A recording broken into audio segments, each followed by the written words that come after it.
মুসা আলাইহিস সালাম আল্লাহর সাথে কথা বলে। আল্লাহর সাথে কথা বলার জন্য তুর পাহাড় পর্বতে রওনা হলেন। তুর পাহাড় পর্বতে উঠবেন, এমন সময় একজন গরিব মানুষ মুসা আলাইহিস সালামকে বললেন, হে আল্লাহর নবী মুসা আলাইহিস সালাম, আপনি কোথায় যাচ্ছেন? কই আমি আল্লাহর সাথে কথা বলার জন্য পাহাড়ে উঠতেছি। আমার তো একটু কথা আছে। কই কি কথা? আল্লাহ আমারে এত কম খাওয়ায় কেন, আর এত কম জামা কাপড় অর্থাৎ গরিবের হাওলাতে রাখেন কেন?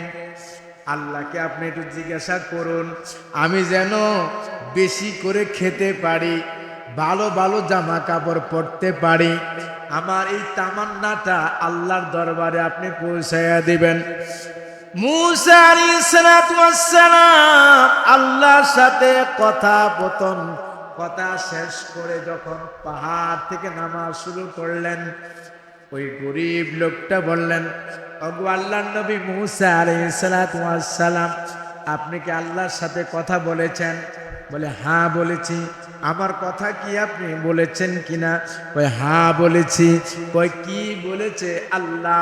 কই আপনাকে যে 70 বছর বা 80 বছর যে সময় দিয়েছে, যেই সময়টা আপনাকে দেওয়া হলো, সেই সময়টার মধ্যে আপনি কিভাবে চলবেন, কোন জামা কখন পরবেন, কোন খাবার কখন খাবেন, আমার আল্লাহ সময় নির্ধারণ করে দিয়েছেন। কখন কোনটা বাজেট হয়, কোন দিন কোনটা বাজেট হবে, এটা আপনার জন্য সেইভাবে নির্ধারণ করা। তাই নাকি? ওগো মুসা আলাইহিস সালাম, আপনি আবার কখন আল্লাহর দরবারে যাবেন? আমার আরো কিছু কথা আছে। কই আমি আগামীকাল যাব। জোরে কি বলা যাবে না সুবহানাল্লাহ? আপনি আগামীকাল যাবেন। আগামীকাল যাওয়ার পরে বলবেন, আল্লাহকে বলবেন, আমার 70 বছর বাঁচার দরকার নাই, 80 বছর বাঁচার দরকার নাই। আমি আমার 70 বছরের বা 80 বছরের জিন্দিগিতে যেই খাবার, এই খাবারটা আমি একদিনই চাই। সুবহানাল্লাহ বলেন না? আমার যে 70 বছরের খাবার আর 80 বছরের খাবার, আমি 70 বছর বাঁচার দরকার নাই, আমি একদিনই চাই। আর 70 বছরের জামা কাপড়, 80 বছরের জামা কাপড় আমার আল্লাহ আমার জন্য যে নির্ধারণ করে দিয়েছেন, এটা আমি একদিনেই চাই। দূরে কি বলা যাবে না সুবহানাল্লাহ? আমার বন্ধু, আমার বাবারা, মুসা আলাইহিস সালাম পরের দিন যখন তুর পাহাড় পর্বতে যাবেন, লোকটা হাজির হয়ে গেল। গরিব মানুষ এসে বলে, ওগো মুসা আলাইহিস সালাম, আপনি তো আল্লাহর দরবারে যাচ্ছেন কথা বলার জন্য, আমার কথা কি মনে আসেনি? কয় আছে। কয় কি বলবেন? কয় এটাই তো বলেছেন 70 বছরের খাবার একদিনে দেওয়ার জন্য, 80 বছরের 70 বা 80 বছরের জামা কাপড় একদিনে দেওয়ার জন্য। তবে আল্লাহর দরবারে আপনি কিন্তু বলবেন। এই কথা বলার সময় আল্লাহর সাথে মুসা আলাইহিস সালামের কথাবার্তা শেষ করার পরে মুসা আলাইহিস সালাম যখন তুর পাহাড় পর্বত থেকে নামাজ শুরু করে দিলেন, নামাজ শুরু করার পরে এরপরে মুসা আলাইহিস সালামকে প্রতীক ডাক দিয়ে বলে, ওগো আল্লাহর নবী মুসা আলাইহিস সালাম, আপনি যে আল্লাহর সাথে কথা বলেছেন, আমার ব্যাপারে কথা বলেছেন কিনা? মুসা আলাইহিস সালাম বলেন, হ্যাঁ কথা বলেছি, তবে হ্যাঁ 70 বছরের খাবার আর 80 বছরের খাবার আগামীকাল আপনি পেয়ে যাবেন, আবার 70 বা 80 বছরের জামা কাপড় আগামীকাল পেয়ে যাবেন। তবে হ্যাঁ মনে রাখবেন, আগামীকাল যেহেতু 70 বছরের খাবার আপনি একসাথে পাচ্ছেন, 80 বছরের 70-80 বছরের জামা কাপড় একসাথে পাচ্ছেন, তবে মনে রাখবেন সেই দিন আপনার হায়াত শেষ। এর পরের দিন আপনার আজরাইল আলাইহিস সালাম আপনার রূহ কবজ করার জন্য চলে আসবে।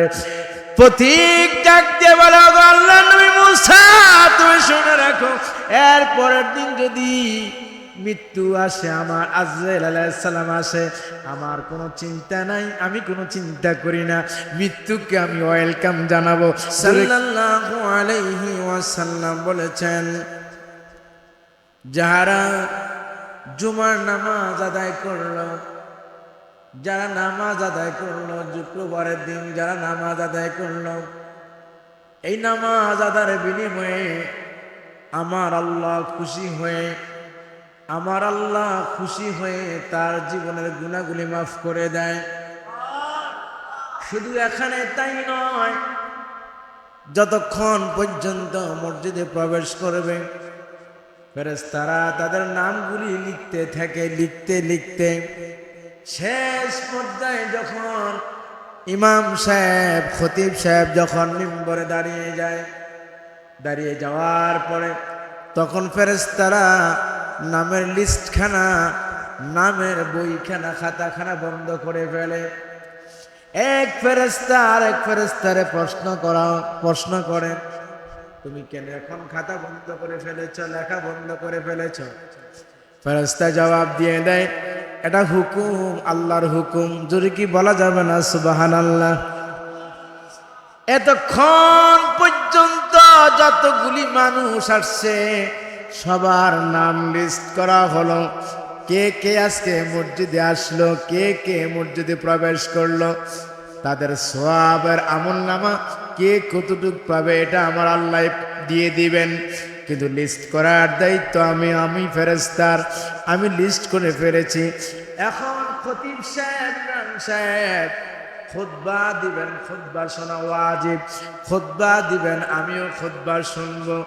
এই জন্য আমি বন্ধ করে দিলাম। হায় রে হতাভাগা, যারা দেখা যায় তারা ঘোরা করেন, শুধু নামাজে দাঁড়ায় দেয়, খুতবাও শোনে না। শুক্রবারের দিন একটু আগে আসলেই তো হয়। শুক্রবারের দিন যারা আগে আসবে, শুধু শুক্রবারে নয়, অন্যান্য নামাজের মধ্যে যারা আগে প্রবেশ করবে, আজানের পর পর যারা প্রবেশ করবে, আমার রাসূল খুশি হয়ে তাদের জন্য সুসংবাদ দিয়েছেন। আমার আল্লাহ তাদের জন্য সুসংবাদ দিয়েছেন। আমার আল্লাহ তাদের তামাম জিন্দেগির গুনাহ খাতাগুলি মাফ করে দিবেন। এখন কি দেরি করে আইবেন না, স্লো করে আইবেন না, আপনার ব্যাপার। Time is tide, wait for none. সময় এবং স্রোত কারোর জন্য অপেক্ষা করে না। আপনি মনে করেন যাই, আস্তে আস্তে যাই, সব কাজ আগে, নামাজ হলো পড়ে, এরকম আছে না? সব কাজ আগে, নামাজ হলো পরে। আসলে কি এটা ঠিক? আগে কি? আগে কি? قل إن صلاتي ونسكي ومحياي ومماتي لله رب العالمين। আমার আল্লাহ কয়, হাবিব, ও বন্ধু মুস্তাফা, ও বন্ধু হাবিবুল্লাহ, আপনি আপনার উম্মতদেরকে জানিয়ে দিন, আমার বান্দাদেরকে জানিয়ে দিন, কুল ইন্নাস সালাতি, আমার নামাজ। একটা আওয়াজ দিয়ে বলেন তো নমস্কার। আর জোরে বলেন নমস্কার। একটা আওয়াজ দিয়ে আবারও বলুন নমস্কার। নামাজ হলো আল্লাহর। আমার আল্লাহ বলে, হাবিব রে, ও বন্ধু মুস্তাফা, ও বন্ধু হাবিবুল্লাহ, আপনি বলুন, আপনি ডিক্লেয়ার দিন, কুল ইন্নাস সালাতি, আমার নামাজ। সুবহানাল্লাহ বলেন না? তাহলে নামাজটা কার? নামাজ কার উপরে ফরজ? আল্লাহর বান্দার উপরে ফরজ। বান্দা যখন নামাজ আদায় করে, বান্দা যখন রুকু করে, বান্দা যখন সেজদা দেয়, বান্দা যখন আল্লাহর তাসবিহ তাহলিল পাঠ করে, আমার আল্লাহ খুশি হয়ে যান। আমার আল্লাহ খুশি হয়ে বান্দার তামাম জিন্দেগির গুনাহ খাতাগুলি মাফ করে দেয়। আল্লাহ যদি মাফ করে দেন, আল্লাহ যদি আপনাকে মাফ করে দেয়, তাহলে কারো কোনো ক্ষতি হবে নাকি? লস আছে? লস আছে? লস নাই। আল্লাহ চায় বান্দাকে মাফ করে দিতে, কিন্তু বান্দা বুঝে না। বান্দা কি বুঝে না? শুধু দুনিয়া, শুধু দুনিয়া, দুনিয়া, দুনিয়া। বন্ধুরা আমার, বাবারা আমার, খুব মনোযোগ দিতে হবে। আল্লাহ বলে, কুল ইন্না সলাতি, আমার নামাজ, কুল ইন্না সলাতি ওয়া নুসুকি ওয়া মাহইয়ায়া ওয়া মামাতি লিল্লাহি রাব্বিল আলামিন। হাবিব রে, আপনি বলুন, আমার নামাজ, আমার কোরবানি, আমার বেঁচে থাকা সব কিছু আমি আল্লাহর জন্য। একটু আওয়াজ দিয়ে বলেন তো, বেঁচে থাকা কার জন্যে? জবান খুলে বলেন, বেঁচে থাকা কার জন্যে? বেঁচে থাকাও আল্লাহর জন্য। এটা কি মুখে না অন্তরে? হ্যাঁ, এটা কি মুখে না অন্তরে? বেঁচে থাকা আল্লাহর জন্যে, নামাজ আল্লাহর জন্যে, কোরবানি আল্লাহর জন্যে, বেঁচে থাকাও আল্লাহর জন্যে। এটা যদি কোনো মানুষের মন থেকে কথাগুলি হয়ে যায়, এটা যদি কোনো মানুষের মন থেকে কথা হয়ে যায়, আমার নামাজ, আমার কোরবানি, আমার বেঁচে থাকা আমার আল্লাহর জন্যে, যদি এইরকম কথা মন থেকে হয়ে যায়, মনের গভীর থেকে হয়ে যায়, আমার আল্লাহ কয়, বান্দা রে, ও বান্দা, তুমি বান্দা ছিলা, এটার কারণে আমি তোমাকে বন্ধু হিসাবে গ্রহণ করলাম। জোরে কি বলা যাবে না সুবহানাল্লাহ? বন্ধুরা আমার, বাবারা আমার, খুব একটু খেয়াল করুন। কথা বুঝতে কষ্ট হচ্ছে?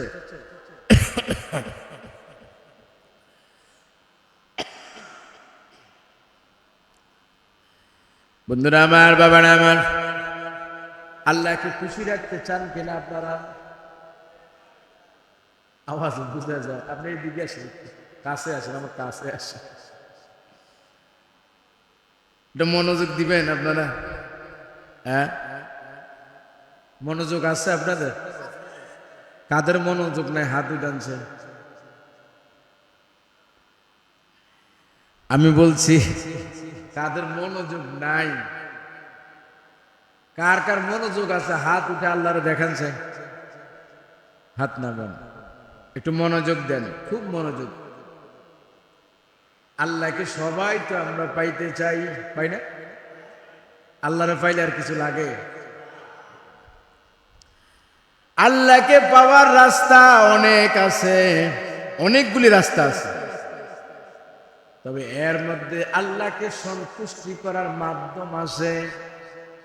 একটা হলো মেহমানদারি করা, সুবহানাল্লাহ বলবেন না? আরেকটা হলো ভিক্ষা দেওয়া। কটা? খুব মনোযোগ। একটা হলো মেহমানদারি করা, আরেকটা হলো ভিক্ষা দেওয়া। মেহমানদারি করা, কেমন মেহমানদারি করা? আর ভিক্ষা কাকে দিবেন, কেন বা দিবেন? আল্লাহ রসুল ভিক্ষা পছন্দ করতেন না, কিন্তু আমরা ভিক্ষা দিব কাকে? মেহমানদারি করব কাকে? মেহমানদারি করলে খুশি হন আল্লাহ। একটা আওয়াজ দিয়ে বলেন, খুশি হন কে? আরো জোরে বলেন, আল্লাহু আকবার। মেহমানদারি করলে খুশি হন আল্লাহ। এই মেহমানদারি করতে আমরা চাই কি চাই না? মেহমানদারি করেছেন নবী রাসূলরা। সর্বপ্রথম মেহমানদারি করেছেন ইব্রাহিম খলিলুল্লাহ। ইব্রাহিম খলিলুল্লাহর নাম শুনেছেন? ইব্রাহিম আলাইহিস সালাতু ওয়াস সালামের এটা হলো সুন্নাহ, মেহমানদারি করা ইব্রাহিম আলাইহিস সালামের সুন্নাহ। আল্লাহ রসুল বলেন, কেউ যদি মেহমানদারি করে, কেউ যদি কোনো মানুষকে মেহমানদারি করাইলো, খাওয়াইলো, আপ্যায়ন করলো, আদর করলো, যত্ন করলো, সম্মান করলো, আমার রসুল কয় সে যেন ইব্রাহিম আলাইহিস সালামের সুন্নত আমল করলো। জোরে কি বলা যাবে না সুবহানাল্লাহ?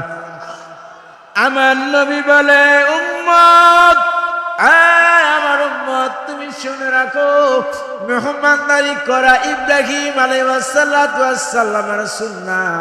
ইব্রাহিম আলাইহিস সালাতু ওয়াস সালাম থেকে শুরু করে আমি নবী পর্যন্ত এর ভিতরে যত নবী রাসূল এসেছে সবার একটা কাজ ছিল, সেই কাজটা হলো মেহমানদারি করা।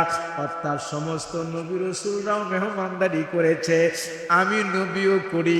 ইব্রাহিম নবী থেকে শুরু করে আমি নবী পর্যন্ত যারা মেহমানদারি করলো তারা যারা অগণিত সুন্নত আদায় করলো, কাজ হলো একটা মেহমানদারি করা, কিন্তু সুন্নত আদায় হলো অনেক নবীর। জোরে কি বলা যাবে না সুবহানাল্লাহ? এখন মেহমান দেখলে আপনাদের কেমন লাগে? হ্যাঁ, এটা কি মনের কথা?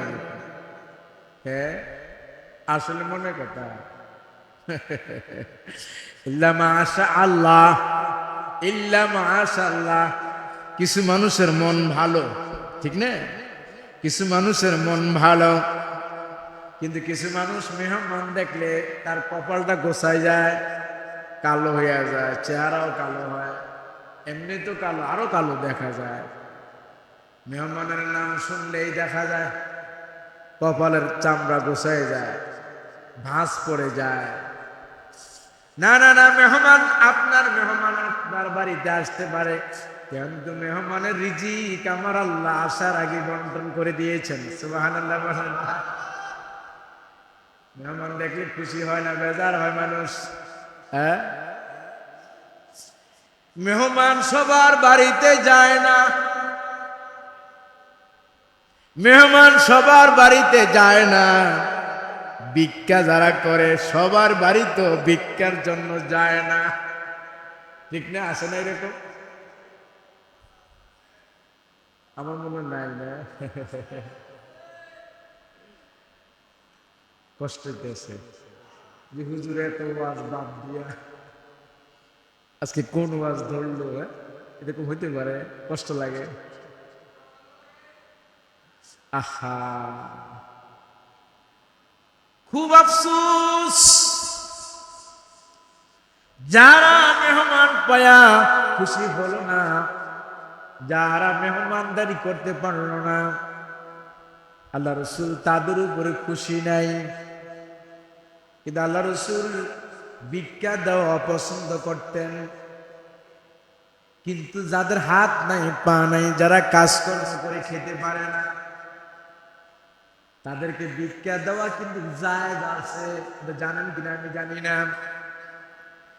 অনেক মানুষ ভিক্ষুকরে দেখলে তাড়ায় দেয়, দূর দূর করে তাড়ায় দেয়।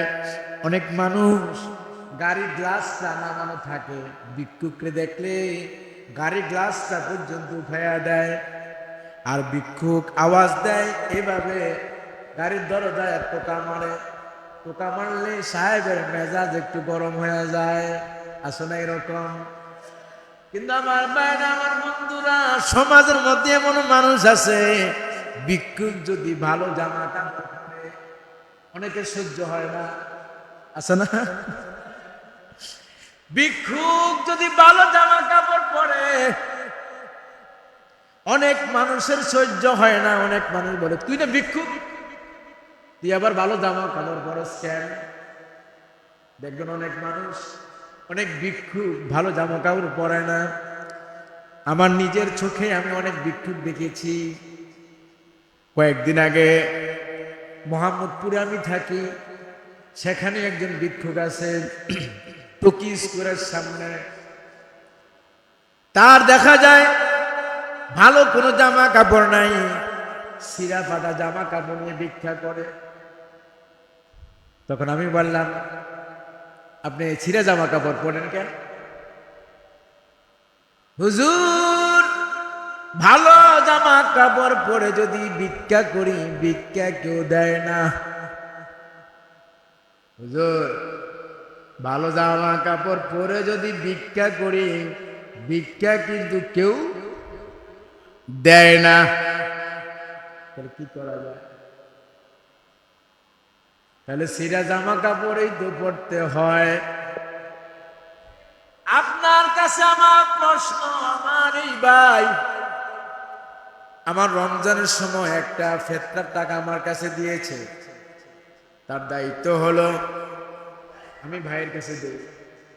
ফেতরার টাকা দিয়েছে, ফেতরার টাকার উদ্দেশ্য হলো সে জামা কিনুক, নাকি দিচ্ছেন, সে জামা কিনুক, সেমাই কিনুক, যা কিছু করুক, সে জামা কিনা যদি আমি একটা টাকা দিলাম, পয়সা দিলাম, একটা জামা কাপড় সে কিনুক, সেমাই কিনুক, যাই কিনুক, এখন সুন্দর একটা জামা কাপড় পরে যদি ভিক্ষা চায়, ভিক্ষা দেওয়া যায়? মুশকিল না? খুব মুশকিল। যারা গরিব মানুষ ভিক্ষা করে তারা নতুন জামা কাপড় পরলেও বিপদ, না পড়লেও তার শখ শেষ, আজীবন সিরা জামাই পরন লাগে।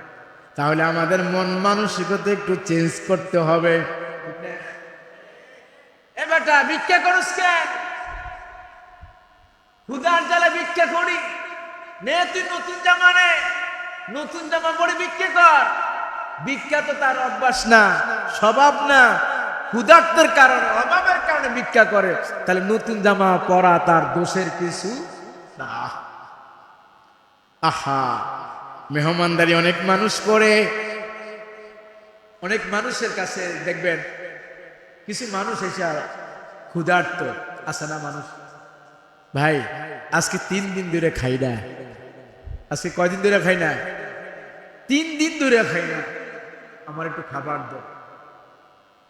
তিনি হোটেলে খাবার নষ্ট করলেন, কিন্তু একটা মানুষকে খাবার দিল না। আবার কিছু মানুষ দেখবেন আল্লাহকে ভয় করে, নবীকে মহব্বত করে, আউলিয়া কেরামকে মহব্বত করে, স্বপ্নের তাবির পূরণ করে। এরকম কিছু মানুষ আছে যে আমি স্বপ্নে দেখি একজন মানুষকে খাওয়াচ্ছি, তাহলে সে কি করে, পরের দিনে দেখবেন যে ভালো মন্দ ঘরে যদি জোগাড় করতে পারে তাহলে খাওয়াইলো, আর যদি নাও করতে পারে ভোজন বিলাস, হ্যাঁ ভোজন বিলাস থেকে দামি একটা হোটেল থেকে তার সাধ্য মতো সে একটা গরিব মিসকিনকে খাবার খাওয়া। যিনি ভালো খাবারটাই খান, যেমন আমি যদি ভালো একটা হোটেল থেকে খাবার পছন্দ করি, আর আমি একজন ভিক্ষুককে যদি ভালো একটা খাবার ভিক্ষুকের হাতে উঠাই দেই, ভালো একজন ভিক্ষুককে আমি যদি খাবারটা পৌঁছাই দেই, আর আল্লাহ যদি খুশি হয়ে যান, আল্লাহ যদি মায়ার নজর দেন, আল্লাহ যদি দয়ার নজর দেন, আপনি বলেন ওই খাবারের বিনিময়ে আমার আল্লাহ তামাম জিন্দেগির গুনাহগুলি মাফ করে দিতে পারে কি পারে না? আওয়াজ দিয়ে বলেন পারে কি পারে না? এই জন্য মেহমানদারি করা সুন্নাহ। মেহমানদারি করে কি সুন্নাহ। কেমন সুন্নাহ শুনুন। মেহমানদারি করলে লস নাই, শুধু লাভ আর লাভ। মানুষ তো আজকে বুঝে না, না বুঝে অনেক সময় মেহমানদারে আসলে খারাপ লেগে যায়।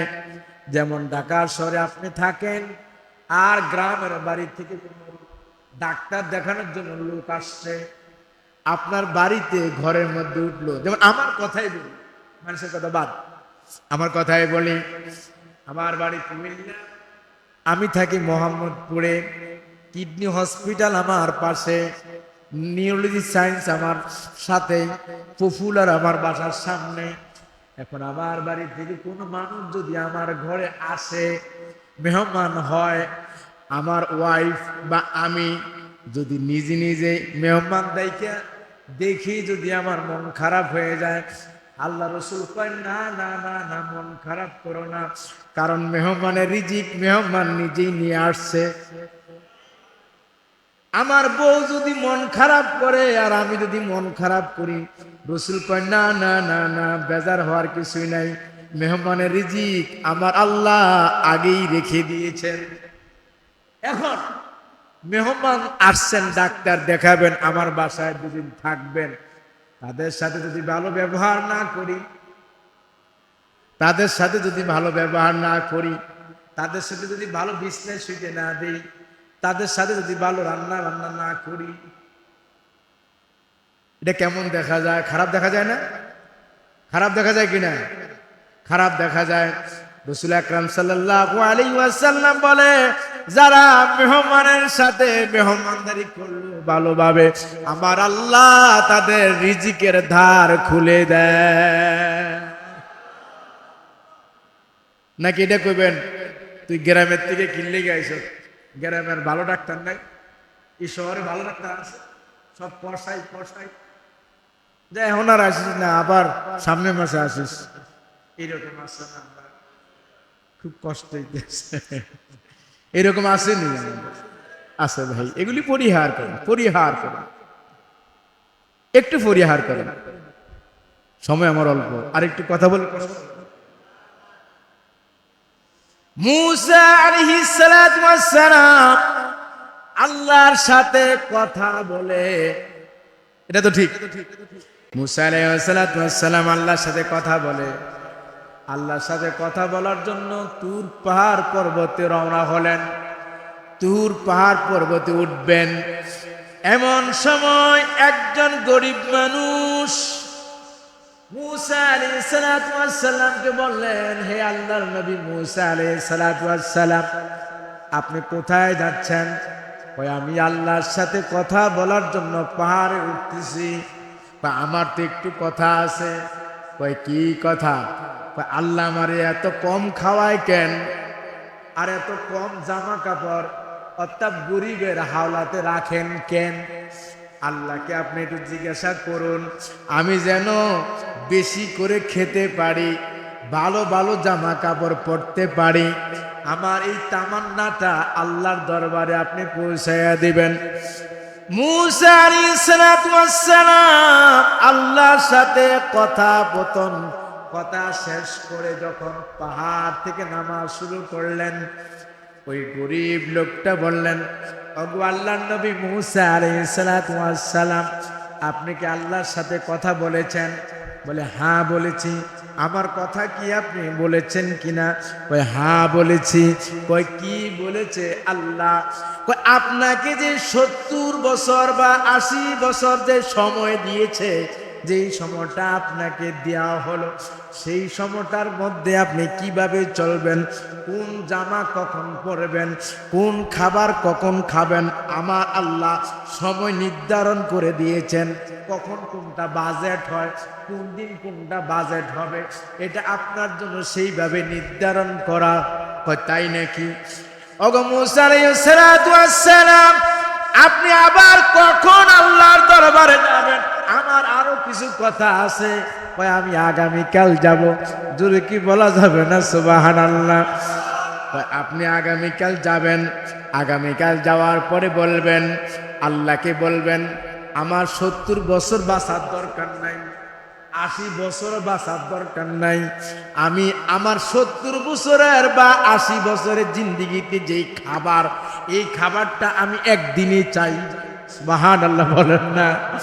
আমার যে 70 বছরের খাবার আর 80 বছরের খাবার, আমি 70 বছর বাঁচার দরকার নাই, আমি একদিনই চাই। আর 70 বছরের জামা কাপড়, 80 বছরের জামা কাপড় আমার আল্লাহ আমার জন্য যে নির্ধারণ করে দিয়েছেন, এটা আমি একদিনেই চাই। জোরে কি বলা যাবে না সুবহানাল্লাহ? আমার বন্ধু, আমার বাবারা, মূসা আলাইহিস সালাতু ওয়াস সালাম পরের দিন যখন তুহুর পাহাড় পর্বতে যাবেন, লোকটা হাজির হয়ে গেল। গরিব মানুষ এসে বলে, ওগো মূসা আলাইহিস সালাতু ওয়াস সালাম, আপনি তো আল্লাহর দরবারে যাচ্ছেন কথা বলার জন্য, আমার কথা কি মনে আসেনি? কয় আছে। কয় কি বলবেন? কয় এটাই তো বলেছেন 70 বছরের খাবার একদিনে দেওয়ার জন্য, 80 বছরের 70 বা 80 বছরের জামা কাপড় একদিনে দেওয়ার জন্য। তবে আল্লাহর দরবারে আপনি কিন্তু বলবেন। এই কথা বলার সময় আল্লাহর সাথে মূসা আলাইহিস সালামের কথাবার্তা শেষ করার পরে মূসা আলাইহিস সালাম যখন তুর পাহাড় পর্বত থেকে নামাজ শুরু করে দিলেন, নামাজ শুরু করার পরে এরপরে মূসা আলাইহিস সালামকে প্রতীক ডাক দেয়া বলে, ওগো আল্লাহর নবী মুসা আলাইহিস সালাতু ওয়াস সালাম, আপনি যে আল্লাহর সাথে কথা বলেছেন, আমার ব্যাপারে কথা বলেছেন কিনা? মুসা আলাইহিস সালাতু ওয়াস সালাম বলেন, হ্যাঁ কথা বলেছি, তবে হ্যাঁ 70 বছরের খাবার 80 বছরের খাবার আগামীকাল আপনি পেয়ে যাবেন, আবার 70 বা 80 বছরের জামা কাপড় আগামীকাল পেয়ে যাবেন। তবে হ্যাঁ মনে রাখবেন, আগামীকাল যেহেতু 70 বছরের খাবার আপনি একসাথে পাচ্ছেন, 80 বছরের 70-80 বছরের জামা কাপড় একসাথে পাচ্ছেন, তবে মনে রাখবেন সেই দিন আপনার হায়াত শেষ।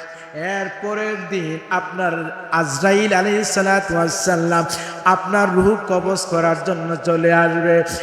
পথিক ডাকতে বলে, ওগো আল্লাহর নবী মুসা তুমি শুনে রাখো, এর পরের দিন যদি মৃত্যু আসে, আমার আজরাইল আলাইহিস সালাম আসে, আমার কোনো চিন্তা নাই, আমি কোনো চিন্তা করি না, মৃত্যুকে আমি ওয়েলকাম জানাবো। জোরে কি বলা যাবে না সুবহানাল্লাহ? আল্লাহ আল্লাহ আমার আল্লাহ মেহেরবান, কত মেহেরবান। পথিকের কথা শুনা কয়, মুসা রে, ও মুসা বলে দিও মঞ্জুর মঞ্জুর মঞ্জুর করে নিলাম, আমার এই বান্দার কথাটা আমি 70 বছর হায়াত দিতাম, 80 বছর হায়াত দিতাম, একদিনই তাকে সব খাবার দিয়ে দিতাম, রিজিক দিয়ে দিতাম, জামা কাপড় একদিনই তো দিয়ে দিতাম, আমার বান্দা খুশি হবে। যাও যাও আমি দিয়ে দিব। জোরে কি বলা যাবে না সুবহানাল্লাহ?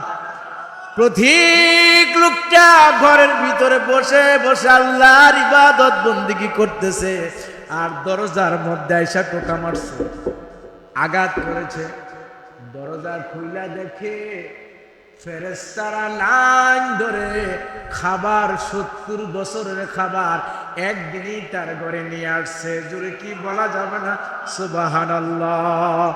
লোক খুশি, অনেক খুশি, কিন্তু এখন ঘরের মধ্যে আশেপাশে যত লোক সংখ্যা আছে সবাইকে দাওয়াত দেওয়া শুরু করছে, তোমরা আমার বাড়িতে আসো, তোমরা আমার বাড়িতে আসো, তোমরা সবাই আমার বাড়িতে মেহমান হবে, আজকে তোমরা সবাই আমার বাড়িতে আসো। লোকগুলো চিন্তা কর, কি রে, ও তো নিজে খাইতে পারে না, ও আজকে সবাই দাওয়াত দিচ্ছে, তার কারণ কি? সুবহানাল্লাহ বলবেন না? কারণটা কি? কি কারণ? দেখা গেল সবাই মিলে দাওয়াতে আসা শুরু করলো। আগামীকাল যে আজরাইল আসবে এই কথা কারো কাছে কি বলে নাই, কারণ 70 বছর রিজিক আল্লাহর কাছে একসাথে আল্লাহ দিয়ে দিয়েছে। সুবহানাল্লাহ বলবেন না? সবাই খাওয়ার জন্য আসছে, আসার পরে সবাই পেট ভরে খাওয়া শুরু করলো, খেতে আসে। যা জামা কাপড় দরকার, ওই যে 70 বছর একদিন ভালো কাপড় পরাইবো, একদিন খারাপ কাপড় পরাইবো। অনেক লোকটার নিয়ত ছিল না, আল্লাহ যেহেতু আমার 70 বছর জামা কাপড় দিব, একবার ভালোটা একবার খারাপটা ঠিক একদিনই দিয়ে দেয়, সব জামা কাপড় আইনা ফেরেশতারা রেডি করছে। এখন ওই লোকটা কয়, যার জামার দরকার হে জামা নিয়ে যাও, যে যার যেটা দরকার ভালোটা ভালো নিয়ে যাও। সবাই সব বিলীন করে, নিজের জন্য কিছুই রাখে নাই। কিন্তু খাবারের জন্য আল্লাহর কাছে বলছেন, এই খাবারটা ফেরেশতারা যখন খাবার নিয়ে আসছে সবাইকে খাবার বিতরণ করে দিল। জোরে কন্যা সুবহানাল্লাহ। এখন আগামীকাল, আজকে সব খাবার বিতরণ, আগামীকাল দেখা যাচ্ছে ফেরেশতা আজরাইল মালাকুল মউত আসবে। মুসা আলাইহিস সালামের সাথে এইভাবে কথা। পরের দিন নামাজ আদায় করছেন, সকালবেলা ভোরবেলা ফজরের সময় নামাজ আদায় করছেন, আবার আগের মতো দরজার মধ্যে আঘাত করা শুরু করলো, টোকা দিছে। এখন লোকটা মনে মনে কয়, আজরাইল তো ঠিকই চলে আসছে, আজকে তো আমি চলে যাব। কিন্তু দরজাটা খুইলা দেখে আজরাইল না, আজরাইল না, আজরাইল আসে নাই। ওই দিন গতকাল যে ফেরেশতারা খাবার নিয়ে আসছে সেই খাবারের লাইন আবার শুরু করলো। জোরে কি বলা যাবে না সুবহানাল্লাহ? আল্লাহ কয়, আরে মুসা শুনে রাখো, মুসা শুনে রাখো, তোমার কাছে আমার বান্দা, যেই বান্দা জামা কাপড় চেয়েছে, যেই বান্দা খাবার চেয়েছে, ও নিজের জন্য চায় নাই, তার মনের তামান্না, তার মনের আশাগুলি হলো মানুষকে মেহমানদারি করবে। জোরে কি বলা যাবে না সুবহানাল্লাহ? এই মানুষটা যতদিন বেঁচেছে ততদিন আল্লাহর পক্ষ থেকে ফেরেশতারা 70 বছর মতান্তরে 80 বছর ফেরেশতারা এইভাবে খাবার প্রতিনিয়ত আসছে। আর এই বাড়ির মধ্যে মানুষগুলি খেয়ে মুসা আলাইহিস সালাতু ওয়াস সালামের জামানায় প্রত্যেক দিন এই বাড়িতে মানুষগুলি আল্লাহর মেহমান হয়ে আল্লাহকে খুশি করে এই মানুষ তো জান্নাতি হয়ে গেছে, জোরে কি বলা যাবে না সুবহানাল্লাহ। তাহলে মেহমান দেখলে কি আপনার বেজার হয়ে যাবে?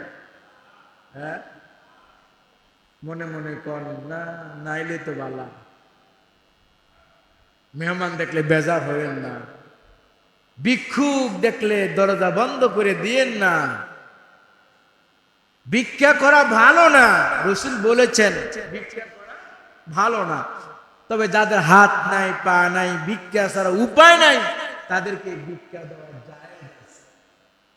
আপনার জাকাতের কাপড় দিয়েছেন, সে সুন্দর মতো কাপড় চোপড় পরে আপনার কাছে একটু সাহায্যের জন্য আসছেন, আপনি ধমক দিচ্ছেন যে ভিক্ষুক এই সুন্দর জামা কাপড় পরছিস, তাহলে আপনার জাকাতের কাপড়টা কে পরবে? আপনি? কথা কয় না, আপনার জাকাতের কাপড়টা কে পরবে? আপনি। তাহলে আমাদের মন মনস্থ থেকে এগুলি বের করা উচিত। ভিক্ষুকরা ভালো জামা কাপড় পরবে, আমরা দিব, সে পরবে, তবে তাকে ধমক দেওয়া যাবে না। তাহলে আজকের আলোচনা থেকে আমরা এটাই বুঝলাম, ভিক্ষুককে ভিক্ষা দিব আর বস্ত্রহীনকে বস্ত্র দিব, আর মেহমান আসলে খুশি হব। আর আপনি খুশি হন আর না হন, আল্লাহ খুশি হয়ে যান, আল্লাহ আপনার রিজিক বলন্দ করে দেয়, জোরে কি বলা যাবে না সুবহান।